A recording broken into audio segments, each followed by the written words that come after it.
Students, welcome back to Education Point. ଦଶମ ଶ୍ରେଣୀ ପିଲାଙ୍କର ଇଣ୍ଟରନାଲ ଏକ୍ସାମିନେସନ୍ 3 ତମର ତ IA2 ବି ପଳେଇଛି, IA3 ତ ଜେନେରାଲ ସାଇନ୍ସର 2024-25 କପିରାଇଟ୍ ଅବସ୍ଥା 100% ରିଅଲ କ୍ୱେଶ୍ଚନ ପେପର ଆଣିଛି, ଯାଇକି କ୍ୱେଶ୍ଚିନ୍ ୱିଥ୍ ଆନ୍ସର ବି କହିବି। କି ଟେନସନ୍ ନେବାର ନାହିଁ, ପୁରା କେତେ 50 ମାର୍କ ରହୁଛି, 50 to 50 ଆଣିବ। ଓକେ, ସବୁ କ୍ୱେଶ୍ଚିନ୍ ୱିଥ୍ ଆନ୍ସର ଡିସ୍କସନ୍ କରିବି। ତା ପୂର୍ବରୁ ଯଦି ଆମ ଚ୍ୟାନେଲକୁ ନୂଆ ଅଛ, ଏତେବେଳେ ପର୍ଯ୍ୟନ୍ତ ସବସ୍କ୍ରାଇବ୍ କରିନାହ, ଜଲ୍ଦି ଚ୍ୟାନେଲକୁ ସବସ୍କ୍ରାଇବ୍ କରିକି ବେଲ୍ ଆଇକନ୍କୁ ଅଲ୍ ନୋଟିଫିକେସନ୍ ଅନ୍ କରିନେ, କାହିଁକିନା ଅନ୍ କଲେ ତୁମ ପାଖକୁ ଫାଷ୍ଟ ନୋଟିଫିକେସନ୍ ପହଞ୍ଚିବ ଯେତେବେଳେ ମୁଁ କ୍ୱେଶ୍ଚିନ୍ ୱିଥ୍ ଆନ୍ସର ଅପଲୋଡ଼ କରିବି। ଯେଉଁ ବି କ୍ୱେଶ୍ଚିନ୍ ହେଉ, ଯେଉଁ ଏକ୍ଜାମ୍ କ୍ୱେଶ୍ଚିନ୍ ଅପଲୋଡ଼ କଲେ ତୁମ ପାଖକୁ ଫାଷ୍ଟ ନୋଟିଫିକେସନ୍ ପହଞ୍ଚିବ, ଯାହାଫଳରେ କି ତୁମେ ଜାଣିପାରିବ। ଓକେ, ତ ଭିଡ଼ିଓକୁ ଆଗକୁ ବଢ଼ିବା ପୂର୍ବରୁ ଟେଲିଗ୍ରାମ ଚ୍ୟାନେଲ୍ ଆଉ ହ୍ୱାଟ୍ସଆପ୍ ଚ୍ୟାନେଲ୍ରେ ଜଲ୍ଦି ଜଏନ୍ କରିନେ, ସେଇଥିରେ ମୁଁ କ୍ୱେଶ୍ଚିନ୍ ୱିଥ୍ ଆନ୍ସର ଅପଲୋଡ଼ କରିଦେଉଛି। ଓକେ, ଆଉ ବାକି ରହିଲା ପିଲାମାନେ ଭିଡ଼ିଓଟିକୁ ଲାଷ୍ଟ ପର୍ଯ୍ୟନ୍ତ ଦେଖ। ଓକେ, ୟୁନିଟ୍ 1 ଦେଖ, ବାୟୁମଣ୍ଡଳରେ କାର୍ବନ ଡାଇଅକ୍ସାଇଡର ପରିମାଣ କେତେ ଅଛି ନା 78%। ତାପରେ ପରମାଣୁ ମଧ୍ୟରେ ଇଲେକ୍ଟ୍ରନ୍ ଯୁଗଳର ସହଭାଜନ ଫଳରେ କେଉଁ ବନ୍ଧ ସୃଷ୍ଟି ହୋଇଥାଏ? କେଉଁ ବନ୍ଧ? ଦୁଇ ବନ୍ଧ। ସହସଂଯୋଜ୍ୟ ଯୌଗିକ ଗୁଡ଼ିକ ବିଦ୍ୟୁତ୍ ଭୂପରିବାହୀ କାହିଁକି? କାରଣ ସେମାନେ ପଙ୍କ୍ତି ସହ ସଂଯୁକ୍ତ ହୋଇଥାନ୍ତି। ତାପରେ ଗ୍ରାଫାଇଟ୍ ଅଣୁରେ କେଉଁ ପ୍ରକାର ବିନ୍ୟାସ ଦେଖାଯାଏ? କେଉଁ ପ୍ରକାର? ବିରଳ। ସଲ୍ଫର ଅଣୁରେ କେଉଁ ପ୍ରକାର ସଂରଚନା ଦେଖାଯାଏ? ତ ପିଲାମାନେ ଏଇଟା ଟିକେ ତୁମେ ଚେକ୍ କରିବ, ମୁଁ ନହେଲେ ଆମ ଟେଲିଗ୍ରାମରେ ମୁଁ ପଠାଇଦେବି, ତୁମେ ଚେକ୍ କରିପାରିବ। ତାପରେ ୟୁନିଟ୍ 2 ଅଛି, 3ଟି ଲେଖାଏଁ ମୌଳିକକୁ ଡୁବେରିନ୍ର ଯେଉଁ ଗ୍ରୁପ ଗଠନ କରିଥିଲେ ତାହାକୁ କ'ଣ କୁହାଯାଇଥାଏ? ଡୁବେରିନ୍ ଟ୍ରାଏଡ୍ସ ସମୂହ। ତାପରେ ନ୍ୟୁଲ୍ୟାଣ୍ଡ ଅଷ୍ଟକ ନିୟମ କେଉଁ ମୌଳିକ ପର୍ଯ୍ୟନ୍ତ ପ୍ରଯୁଜ୍ୟ ଥିଲା? କେଉଁ ମୌଳିକ ପର୍ଯ୍ୟନ୍ତ? କ୍ୟାଲସିୟମ୍। ଓକେ, ତାପରେ ଯେ ଦେଖ, ମେଣ୍ଡେଲିଭ୍ କେତୋଟି ମୌଳିକ ନେଇ ପର୍ଯ୍ୟାୟ ସାରଣୀ ପ୍ରସ୍ତୁତ କରିଥିଲେ? 63ଟି। ତାପରେ ଅଛି ଦେଖ, ପରମାଣୁ କ୍ରମାଙ୍କ ସମାନ ଓ ବସ୍ତୁତ ସଂଖ୍ୟା ଭିନ୍ନ ଥିବା ପରମାଣୁ ଗୁଡ଼ିକୁ କ'ଣ କୁହାଯାଇଥାଏ? ଆଇସୋଟୋପ୍। ତାପରେ ଅଛି ଦେଖ, ଆଧୁନିକ ପର୍ଯ୍ୟାୟର ନିୟମ କ'ଣ ଥିଲା ନା ମୌଳିକ ଗୁଡ଼ିକର ଗୁଣ ସେଗୁଡ଼ିକ ପରମାଣୁ କ୍ରମାଙ୍କର ପର୍ଯ୍ୟାୟ ଫଳକ ଅଟେ। ତାପରେ ଦେଖ ୟୁନିଟ୍ 3, ତ ପିଲାମାନେ ଯେଉଁମାନେ MIL କ୍ୱେଶ୍ଚିନ୍ ଦେଖିନାହ ଯାଇକି ଚେକ୍ କର, ଆମର ଚ୍ୟାନେଲରେ ଅପଲୋଡ଼ ହେଇଛି। ଆଉ ଯେଉଁମାନେ ମେମ୍ବରସିପ୍ ନେଇଯିବା କଥା ନେଇଯାଅ, 89 ରୁପିଜ୍ ଏବେ ଅଛି, ଆଗକୁ ବଢ଼ିପାରେ। ତ ତୁମର ବହୁତ କାମରେ ଆସିବ। ଯଦି କୌଣସି ଭିଡ଼ିଓ ଦରକାର ତାହେଲେ ମୋତେ ପର୍ସନାଲ୍ ମୋ ସହ କଥା ହେଇକି ବି ଆଣାହେବ ଭିଡ଼ିଓ।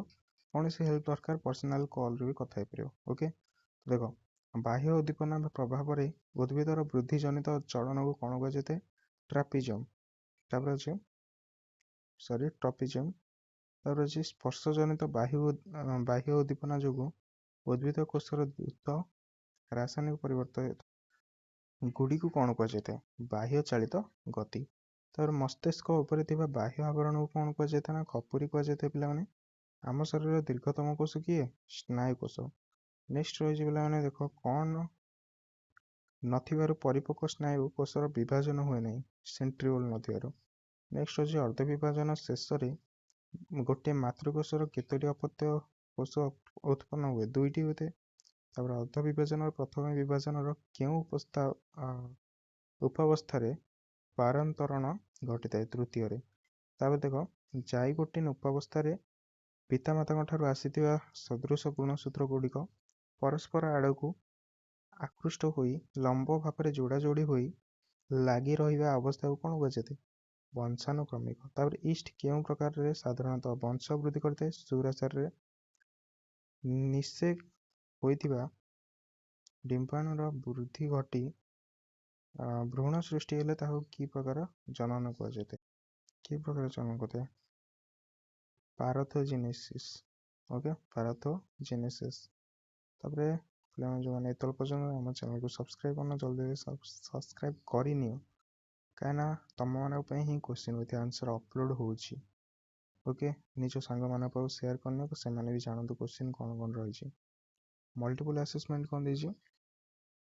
ମଲ୍ଟିପୁଲ୍ ଆସେସମେଣ୍ଟ ଦେଇଛି ୟୁନିଟ୍ 1, କାର୍ବନ ପରମାଣୁ ସହିତ ବନ୍ଧନ ଗଠନ କରିବା ଗୁଣକୁ କ'ଣ କୁହାଯାଇଥାଏ? କ'ଣ? କାଟିନେସନ୍।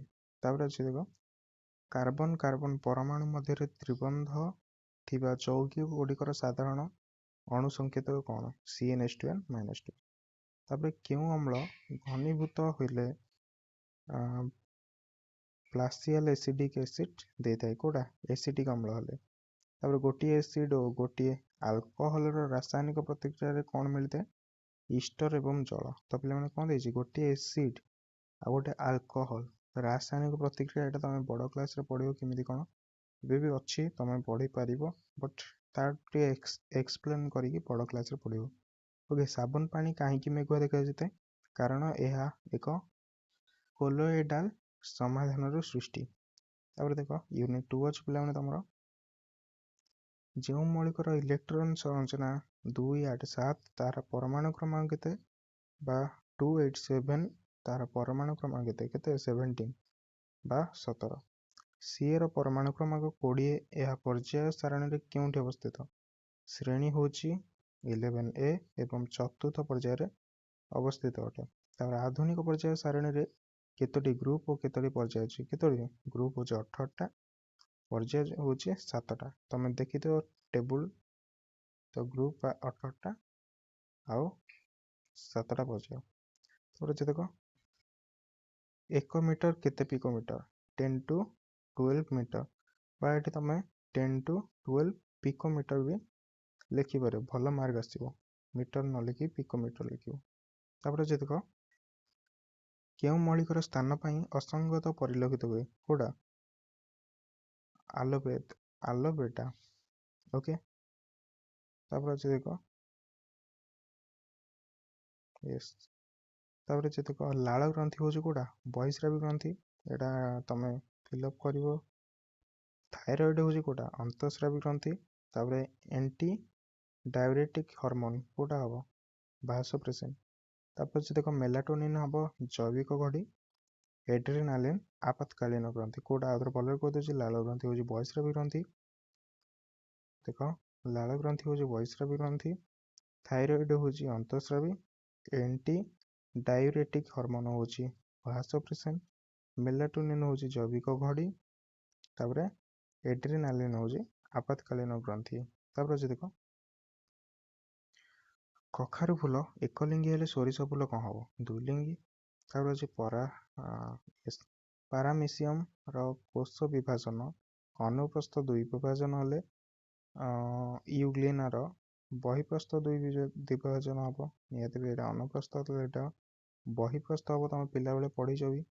ତାପରେ ଦେଖ ଚଳରେଣୁ ୟୁଲୋଥ୍ରିକସ୍ ଅଚଳ ରେଣୁ ଡ୍ୟାସ୍, ତ ଏଇଟା ତମେ ଚେକ୍ କରିବ, ନହେଲେ ମୁଁ ଟେଲିଗ୍ରାମରେ ପଠେଇଦେବି ଆନ୍ସର। ଶୁକ୍ରାଶୟ ହେଉଛି ଟେଷ୍ଟୋଷ୍ଟିରନ୍, ଡିମ୍ବାଶୟ ହେଉଛି ଭାସୋପ୍ରେସିନ୍, ନଳିନ୍ୟଷ୍ଟି ପୁଂଯୁଗ୍ମକ, ମେରୁନ୍ୟଷ୍ଟି ହେଉଛି ସ୍ତ୍ରୀ ଯୁଗ୍ମକ। ଆସ୍ପିରେସନାଲ କମ୍ପୋନେଣ୍ଟ ପିଲାମାନେ ତମର ଦେଇଛି ଗୋଟେ ବିକରରେ ଏମିତି କିଛି ଦେଇଛି। ମେଡଲେଭ 2 ସଂକରଣ ପରୀକ୍ଷଣ ଏକ ଟେବୁଲ ଚାର୍ଟ ମାଧ୍ୟମରେ ପ୍ରଦର୍ଶନ କର। ତ ଏଇଟା ମୁଁ ଆନ୍ସର ଟେଲିଗ୍ରାମରେ ଆମର ପଠେଇଦେବି।